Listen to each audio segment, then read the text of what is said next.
Have you ever thought about how far quilting has come in the last 150 years, when early American women were sitting by the fire with needle and thread, repurposing old clothing or towels or blankets or grain sacks, whatever it is they had, just to keep warm at night? They didn't have thermostats like we do today. And yet we continue that tradition in a far different manner, yet in so much the same way. We still take small pieces and put them together to make larger pieces. And I get really excited about that. I'm Lea Louise from Inspired Quilting by Lea Louise, and I want to show you this vintage fabric that I'm making quilts with. It's made from sheets, polycotton sheets from 50 years ago that we all slept with in our beds as children. And now we are finding these sheets and cleaning them up and making them look beautiful and turning them into these fabulous, gorgeous quilts. And I want to share that with you today. So let's take a look at what we can do with some vintage sheets. Vintage fabric can be purchased in all kinds of different prints, and they're mostly polycottons, which makes them very durable. And despite the fact that most of them are about 50 years old, they are wonderful to quilt with. They are fabulous fabrics and they're beautiful.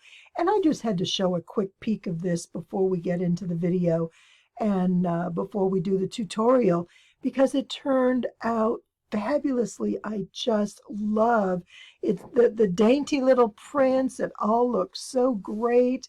And I hope you get a chance to try one. I really do, because these are wonderful fabrics to work with, and it makes such a fun quilt.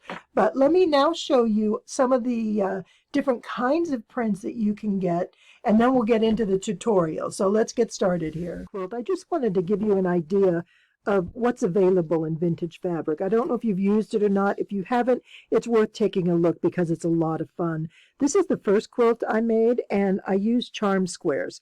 You can buy them online. I bought extra yardage to do sashing, and all I did was a simple 9 patch. But look at all the different prints. Every charm square comes with lots of different prints and colors, and you can actually have them custom mixed. I bought mine from Vintage Fabric Studio. She's on Etsy. This is who I buy from. I love her fabrics. They're all beautiful. They're vintage. Most of them have been used, but they're in great shape. She uses the quality pieces that are not worn or torn or stained. And if you have your own, she also has a great recipe for a cleaner if you need to clean out some sheets that have been stored for a long time and have that musty smell.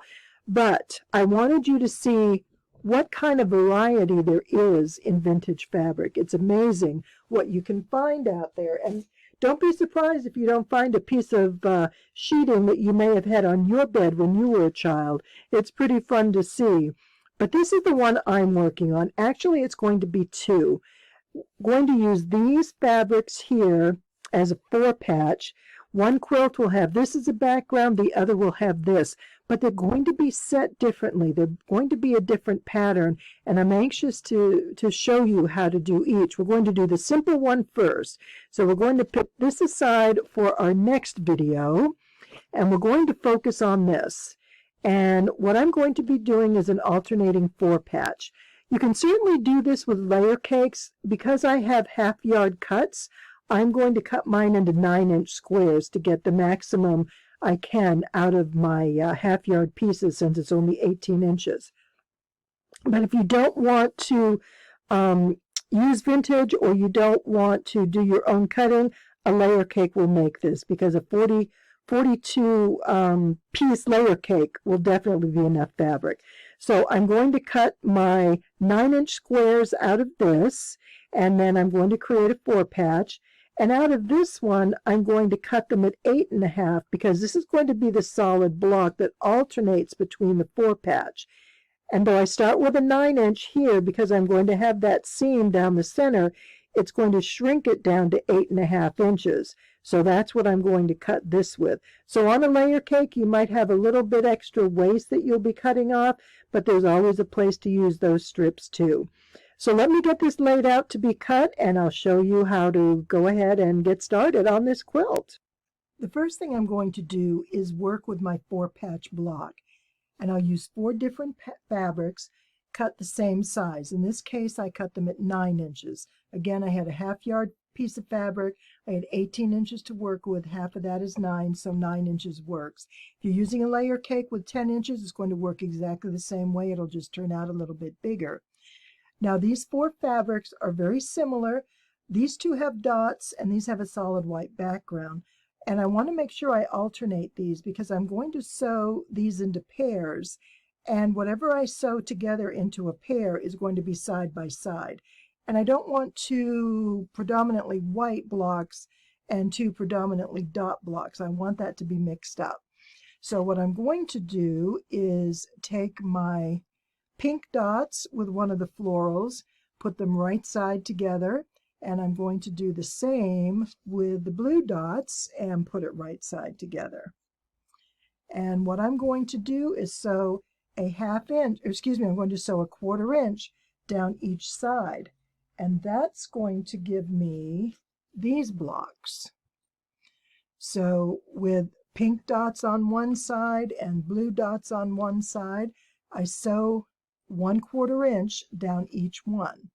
So these together are going to create 4 patches. Now, what we're going to do is cut them apart.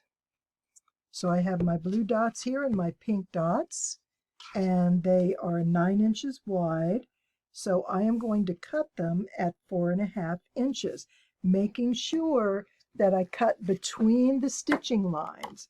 I don't want to cut across the stitching lines. I want to cut in the same direction. Otherwise, you're going to have some extra sewing and more seams to match. And we don't want to have to do that. Less is more in this case. So we're going to cut this down the middle at 4.5 inches, or whatever the half point is for your block. You can even do these with small 5-inch squares. So it's very versatile. The process is the same. It's just a matter of what you start with. And I am going to cut this one at 4.5. And now I keep them in separate piles just for the ease of assembling them. And when I get this finished, you see that I'm going to have blue dots with the pink and the pink dots with the white daisies. And I'm going to sew these together, but I want to make sure first that I set the seam and I press it. And you want to kind of be consistent the way that you press these, because the way you're going to piece them afterwards in a 4-patch, the seams are going to fall one way or the other. And because this is a thinner fabric and it's white, that seam allowance will show up a little bit. So the more consistent it is, the better it'll be visually. And so what I did is I pressed all mine towards the dots. So here's my dotted fabric. I pressed it that way. And the pink dots, I pressed that way. Now, once these are all pressed, ready to go, we're going to put them together. But remember, we don't want dots to dots and white to white. We want to flip that around so that they're opposite. And we're going to put them together, right sides together. So we have our dots and our white and our dots. And at this point, we are going to line up this center seam. And because we press these to the dot side, or whatever side you chose, you're going to have very easily nested seams, just like that. But this is the point that you want to work on. This is the point that's going to matter.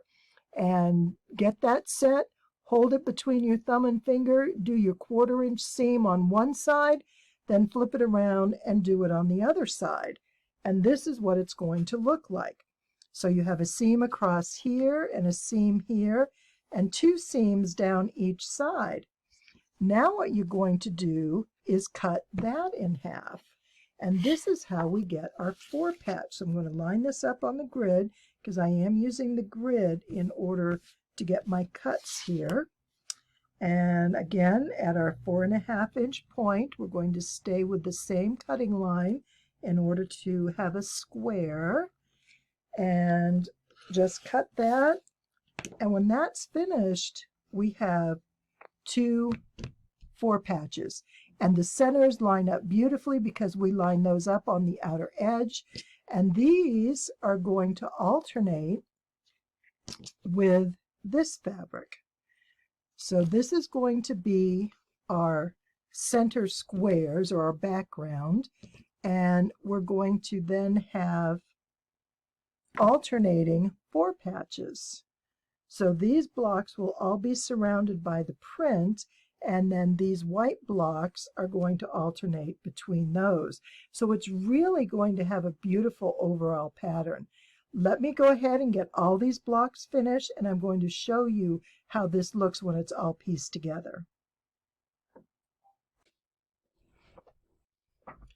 An alternating 4-patch quilt goes together so quickly, and this one went together very, very well. All the points lined up, everything looks wonderful. And even better is I ended up with a few more 4 patches than I thought I would. I had more fabric than what I expected. So I was able to make this 5 blocks wide and 5 blocks long, which makes this a nice 40-inch quilt top. Be wonderful as a baby quilt or a small lap quilt.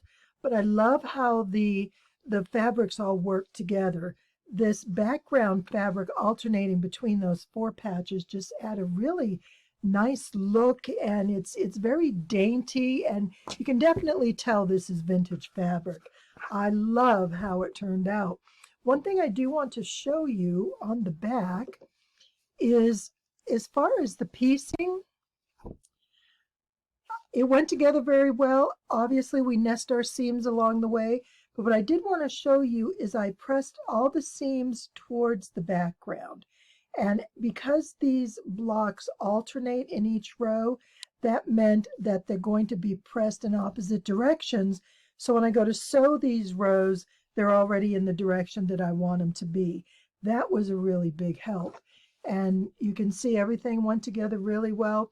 The other last thing that I did, and I often do this on most quilts, is I'll do like a little 1/8-inch basting around the entire edge, and particularly on vintage fabric, because it's older fabric and it may tend to be a little more ravelly.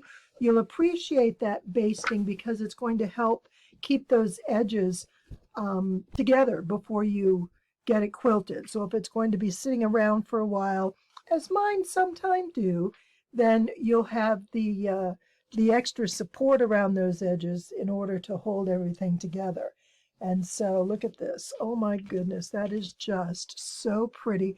And look at there, I still have plenty more for quilt number 2. I'm really excited about that. I can't wait for you to see it.